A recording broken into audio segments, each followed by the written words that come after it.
Good morning everyone. Wardha world YouTube channel में आप सभी का स्वागत है। आज की तारीख है 12 सितंबर और 12 सितंबर से रिलेटेड जो भी करंट अफेयर के क्वेश्चन बनते हैं वो सभी आपके साथ डिस्कशन किए जाएंगे और इसके साथ ही करंट अफेयर के साथ ही जो है स्टैटिक जीके भी कवर करते जाएंगे, जो कि आपके सभी प्रतियोगी परीक्षाओं के लिए काफी महत्वपूर्ण होगी। आप लोग जुड़ना न भूलें, हर सुबह 5 बजे आपके अपने यूट्यूब चैनल वर्धा वर्ल्ड पे, जिसपे आपको करंट अफेयर का बेस्ट कंटेंट आपके लिए प्रोवाइड कराया जाएगा। ठीक है, तो चलिए बिना टाइम वेस्ट किए हुए हम अपने क्लास को स्टार्ट करते हैं। तो क्लास को स्टार्ट करने से पहले जो है कल का होमवर्क देख लेते हैं। तो कल का होमवर्क क्या था? सिंगापुर के वर्तमान प्रधानमंत्री कौन है? तो इसका आंसर हो जाएगा लॉरेंस वांग। ये जो है सिंगापुर के वर्तमान प्रधानमंत्री थे हैं। और इससे पहले जो प्रधानमंत्री थे ली सिंग लुंग जो थे, इससे पहले प्रधानमंत्री थे। ठीक है, जिसका बहुत सारे बच्चों ने कमेंट बॉक्स में आंसर भी दिए थे, तो आप लोग ऐसे ही कमेंट बॉक्स में आंसर देते रहिए और अपनी तैयारी को बूस्ट करते रहिए। तो चलिए हम अपने क्लास को स्टार्ट करते हैं। आज का हमारा पहला क्वेश्चन है, हाल ही में NISCPR के निदेशक के रूप में किसने पदभार संभाला है? जिसमें ऑप्शन है डॉक्टर गीता वानी रायसम, डॉक्टर रंजन अग्रवाल, या फिर ऑल, या फिर नन ऑफ दीज। तो इसका आंसर जो हो जाएगा डॉक्टर गीता वानी रायसम। ठीक है, इसने जो है NISCPR का जो है पदभार संभाले हैं। ठीक है, ये जो है NICPR के बारे में हम लोग डिटेल से समझते हैं। तो पहले तो इसका फुल फॉर्म देखें, तो इसका फुल फॉर्म क्या हो जाता है? इसका फुल फॉर्म होता है national institute of science communication and researches.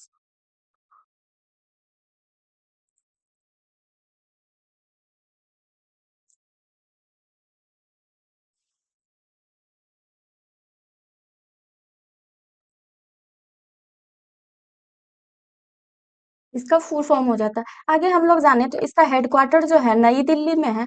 और इसका मुख्य उद्देश्य क्या है? इस संस्था को बनाने के पीछे मेन गोल है विज्ञान संचार और नीति संसाधन, विज्ञान साक्षरता, ये सभी को बढ़ावा देना इसका जो है मेन गोल है। आई होप आप लोग को ये पूरा डिटेल समझ आया होगा। तो चलिए हम अपने अगले क्वेश्चन की ओर चलते हैं और अगले क्वेश्चन के बारे में जानते हैं। तो हमारा अगला क्वेश्चन क्या है? हाल ही में किस शहर को स्वच्छ वायु सर्वेक्षण 2025 और वेटलैंड शहर मान्यता समारोह 2025 में सम्मानित किया गया है? जिसमें ऑप्शन है अहमदाबाद, इंदौर, अमृतसर, बेंगलुरु। तो इसका आंसर हो जाएगा इंदौर, ऑप्शन नंबर ए। तो चलिए हम लोग ये जो हुआ है स्वच्छ वायु सर्वेक्षण 2025 और वेटलैंड शहर मान्यता समारोह 2025, इसके बारे में जाने तो ये जो कहाँ हुआ है? इंदौर में। तो हम लोग आगे जानते हैं इंदौर के बारे में। इंदौर जो है ये मध्य प्रदेश राज्य में है। ठीक है, आगे हम लोग इसमें देखें तो ये जो है इंदौर भारत का सबसे स्वच्छ शहर में आता है, जो कि सबसे बड़ा शहर भी है। ठीक है, ये किस राज्य में है? तो मध्य प्रदेश में है। तो चलिए कुछ जानकारी हम लोग मध्य प्रदेश के बारे में जान लेते हैं। तो मध्य प्रदेश की राजधानी कहाँ है? भोपाल। और इसकी स्थापना जो हुई है 1 नवंबर वर्ष 1956 में इसकी स्थापना हुई है। और यहाँ जो है मुख्य रूप से हिंदी भाषा बोली जाती है। ठीक है, आगे हम लोग अगर इसके प्रमुख शहर के बारे में जाने तो भोपाल है, इंदौर है, ग्वालियर है। ठीक है, एक एक करके हम लोग इसके जो प्रमुख शहर है इसके बारे में डिटेल से समझते हैं। तो भोपाल जो है इसे झील की नगरी कहा जाता है। आप लोग इसे याद रखेंगे कि झील की नगरी के नाम से कौन से राज्य को जाना जाता है? तो यहाँ पे जो है भोपाल, तो इसमें आंसर भी हो जाएगा मध्य प्रदेश जो है इसको भोपाल भोपाल की नगरी कहा जाता है। ठीक है, सॉरी, झील की नगरी कहा जाता है। अगला हमारा है इंदौर। इंदौर को जो है व्यापारिक राजधानी कहा जाता है। इसके बाद हमारा है ग्वालियर। तो ग्वालियर को जो है ऐतिहासिक दुर्ग व संगीत की नगरी कहा जाता है। आप लोग इसे याद रखिएगा, जो कि बहुत बार एग्जाम में पूछा जाता है कि झील की नगरी के नाम से कौन से शहर को जाना जाता है? तो ये भोपाल को। व्यापारिक राजधानी किसको कहा जाता है? इंदौर को कहा जाता है। और ऐतिहासिक दुर्ग व संगीत की नगरी कहा जाता है ग्वालियर को। ठीक है, अगर आगे हम लोग इसके अगर राजनीतिक शासन व्यवस्था के बारे में जाने तो यहाँ के वर्तमान राज्यपाल मंगू भाई पटेल हैं। कौन है? मंगू भाई पटेल। और वर्तमान मुख्यमंत्री जो है मोहन यादव जी हैं। ठीक है, ये दोनों question exam point of view से काफी इंपॉर्टेंट है, आप लोग इसे याद रखिएगा। आगे हम लोग इसमें जाने तो यहाँ जो है टोटल विधानसभा सीट जो है 230 है, लोकसभा सीट 29 है और राज्यसभा सीट जो है 11 है। ठीक है, तो इसमें हम लोग इसके बाद यहाँ के अगर राष्ट्रीय उद्यान के बारे में जाने तो यहाँ कौन कौन से राष्ट्रीय उद्यान हैं, तो कान्हा राष्ट्रीय उद्यान, बांधवगढ़ राष्ट्रीय उद्यान, सतपुड़ा, वन विहार और पन्ना, ये सभी राष्ट्रीय उद्यान जो है मध्य प्रदेश राज्य में स्थित है। ठीक है, आई होप आप लोग को ये पूरा डिटेल समझ आया होगा। तो चलिए हम लोग आगे बढ़ते हैं और जानते हैं अपने अगले क्वेश्चन के बारे में। अगला क्वेश्चन हमारा क्या है, हाल ही में कौन सा देश अपने सुरक्षा सुदृढ़ता हेतु MQ-28A घोस्ट बैट जो है ड्रोन विकसित किया है, जिसमें ऑप्शन है ऑस्ट्रेलिया, जापान, तुर्की, इंडोनेशिया। तो इसका आंसर हो जाएगा ऑस्ट्रेलिया। ऑस्ट्रेलिया जो है हाल ही में अपनी सुरक्षा व्यवस्था को बढ़ाने के लिए MQ-28A घोस्ट बैट जो है ड्रोन विकसित किया है। आगे हम लोग अगर इसके बारे में जाने तो इसकी जो है टोटल लंबाई 38 फुट है और इसको जो डिजाइन किया गया है रोबोट बिगमैन के तर्क पे जो है इसे डिजाइन किया गया है। आगे हम लोग ये जाने इसके बारे में तो ये जो है 50 वर्षों से अधिक वर्ष में बना है, जो कि पहला घरेलू मानव निर्मित विमान है। ठीक है, ये जो है एग्जाम पॉइंट ऑफ व्यू से काफी इंपॉर्टेंट है कि ऑस्ट्रेलिया का कौन सा ऐसा सुरक्षा जो है विमान जिसको मानव निर्मित विमान के श्रेणी में रखा गया है और ये जो पहला घरेलू विमान है तो इसका ये जो है ऑस्ट्रेलिया में विकसित किया गया है। तो चलिए कुछ जानकारी हम लोग ऑस्ट्रेलिया के बारे में जान लेते हैं। तो इसकी राजधानी जो है कैनबरा है और इसका सबसे बड़ा शहर सिडनी है। यहाँ की जो है मुद्रा ऑस्ट्रेलियाई डॉलर है और यहाँ जो मुख्य रूप से अंग्रेजी भाषा बोली जाती है और राष्ट्रीय दिवस के रूप में जो है 26 जनवरी को मनाया जाता है। ठीक है, यहाँ की अगर शासन व्यवस्था देखें तो यहाँ की शासन व्यवस्था जो है संसदीय लोकतंत्र व संवैधानिक राजतंत्र है। ठीक है, दोनों ही शासन व्यवस्था जो है यहाँ लागू होते हैं। ठीक है, यहाँ के वर्तमान प्रधानमंत्री जो है एंथनी अल्बनीज हैं और ब्रिटिश सम्राट जो है किंग चार्ल्स तृतीय हैं। ठीक है, आई होप आप लोग को ये पूरा डिटेल समझ आया होगा। तो चलिए हम लोग आगे बढ़ते हैं और जानते हैं अपने अगले क्वेश्चन के बारे में। अगला क्वेश्चन क्या है हमारा, भारत में शुरू होने वाला स्वच्छता ही सेवा 2025 द्वारा स्वच्छता को बढ़ावा देने के लिए पखवाड़ा कब से कब तक शुरू होगा। ठीक है, जिसमें ऑप्शन है 16 सितंबर से लेकर 21 सितंबर, 22 सितंबर से लेकर 20 अक्टूबर, 17 सितंबर से लेकर 20 अक्टूबर। ठीक है, और अगला हमारा है 28 सितंबर से लेकर 25 सितंबर। तो इसका आंसर हो जाएगा 17 सितंबर से लेकर 20 अक्टूबर तक जो है ये स्वच्छता ही सेवा है, ये पखवाड़ा शुरू किया जाएगा। जिसके थीम की अगर बात करें तो इसका थीम है स्वच्छता उत्सव। ठीक है, यानी सफाई ही उत्सव है इसका मेन थीम है। जिसमें शामिल राज्य की अगर बात करें तो इसमें जो है कौन कौन से राज्य शामिल हैं, तो इसके अंतर्गत आंध्र प्रदेश, जम्मू कश्मीर, मेघालय, अरुणाचल प्रदेश, ये सभी राज्य जो है इसमें शामिल है। जिसमें से कई राज्य में जो है ये स्वच्छता पर पखवाड़ा जो है शुरू भी किया जा चुका है। ठीक है, तो चलिए हम लोग जानते हैं अगले क्वेश्चन के बारे में। अगला क्वेश्चन हमारा क्या है, हाल ही में दुनिया का सबसे अमीर व्यक्ति के रूप में कौन सामने आया है, जिसमें ऑप्शन है Larry Ellison, Elon Musk, Jeff Bezos और स्टीव बोल्टन। तो इसका आंसर हो जाएगा लैरी एलिसन जो है ये दुनिया के सबसे अमीर व्यक्ति के रूप में सामने आए हैं, जो कि इससे पहले जो थे एलन मस्क हुआ करते थे। ठीक है, आगे हम लोग अगर इनकी संपत्ति के वृद्धि के बारे में जाने तो इनका संपत्ति वृद्धि जो है ऑरेकल कंपनी का जो शेयर है वो एकाएक 34% बढ़ गई है, जिसकी वजह से जो है ये दुनिया के सबसे अमीर व्यक्ति में शामिल हुए हैं। ठीक है, आगे हम लोग बढ़ते हैं, जानते हैं अपने अगले क्वेश्चन के बारे में। अगला क्वेश्चन हमारा क्या है, हाल ही में बंगाल राष्ट्रीय मछली के रूप में किसे मान्यता मिली है।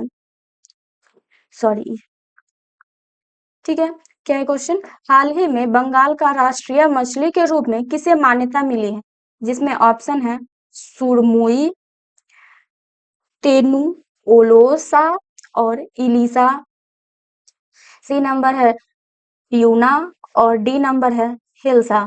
तो इसका आंसर हो जाएगा बी, टेनुओलोसा इलीसा इसका जो है पूरा नाम है। तो चलिए हम इसके बारे में डिटेल से समझते हैं। तो ये जो है पश्चिम बंगाल का जो है राष्ट्रीय मछली के रूप में घोषित किया गया है। तो यहाँ पे जो है पश्चिम बंगाल के बारे में हम लोग कुछ जानकारी देख लेते हैं। तो पश्चिम बंगाल की राजधानी जो है कोलकाता है, जिसकी स्थापना वर्ष 1690 में अंग्रेजी व्यापारी जोक चौर के द्वारा किया गया था। ठीक है, यहाँ जो है मुख्य रूप से बांग्ला भाषा बोली जाती है और ये जो शहर बंगाल कोलकाता है, सॉरी बंगाल राज्य है, ये हुगली नदी के किनारे बसा हुआ है और यहाँ की जो है जलवायु उष्णकटिबंधीय है। ठीक है, ये सब जो है इसकी विशेषताएं हैं। आगे इसमें एग्जाम पॉइंट ऑफ व्यू से काफी इंपोर्टेंट है कि कोलकाता को जो है भारत की सांस्कृतिक राजधानी कहा जाता है। ठीक है, इसे याद रखिएगा आप लोग कि कौन सा ऐसा राज्य है जिसे कोलकाता सॉरी भारत की सांस्कृतिक राजधानी का दर्जा दिया गया है। तो ये जो है कोलकाता को।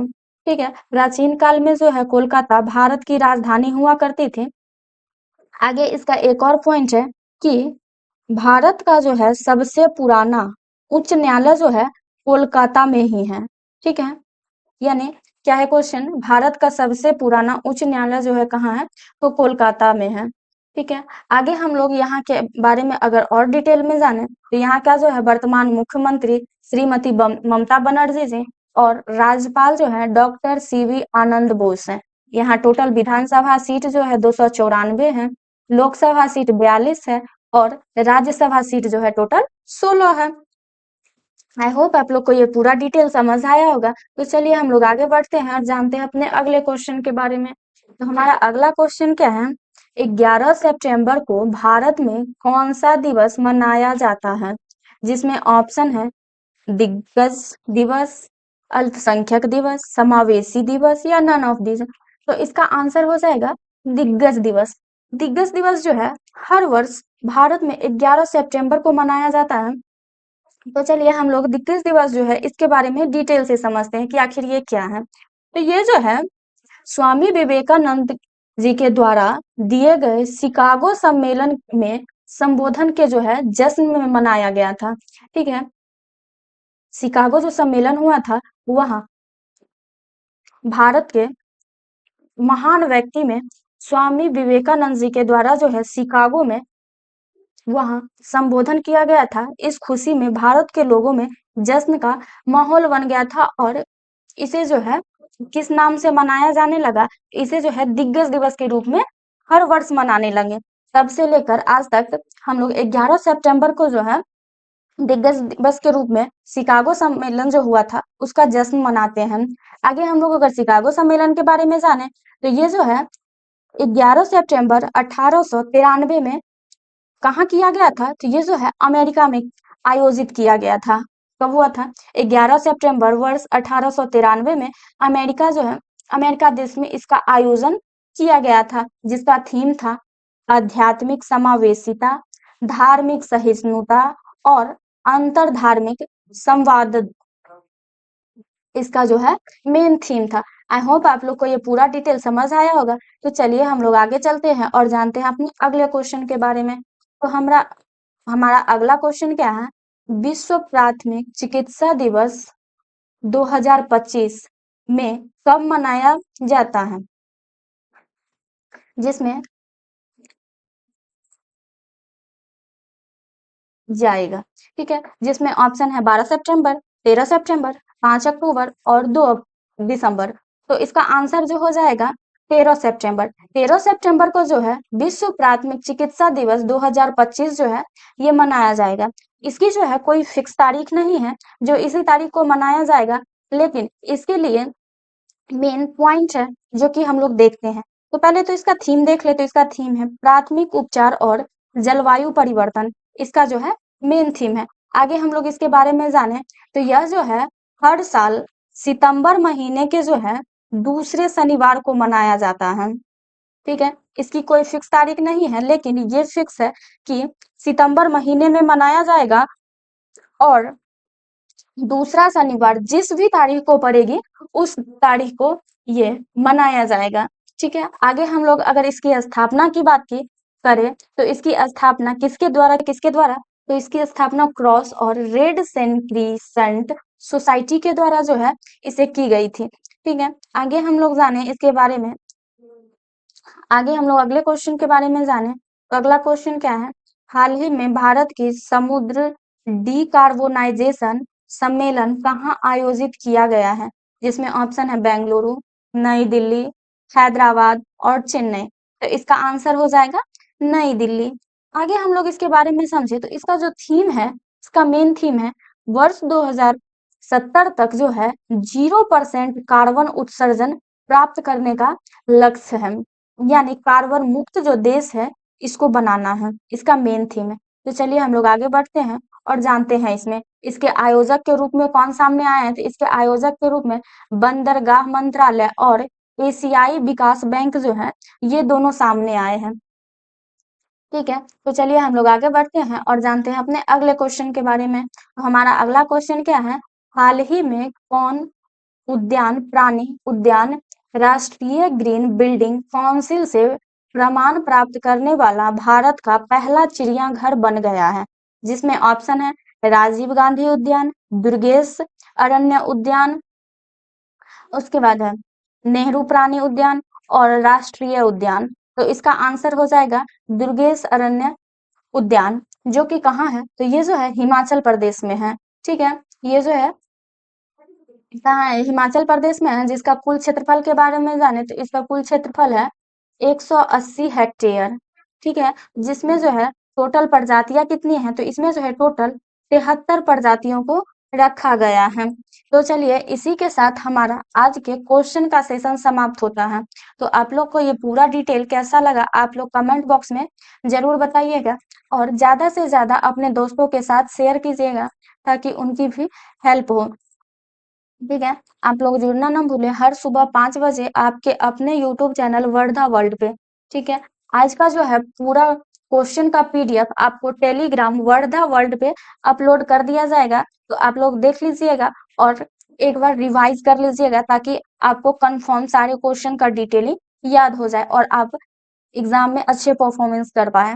तो चलिए thank you, thanks for watching this video.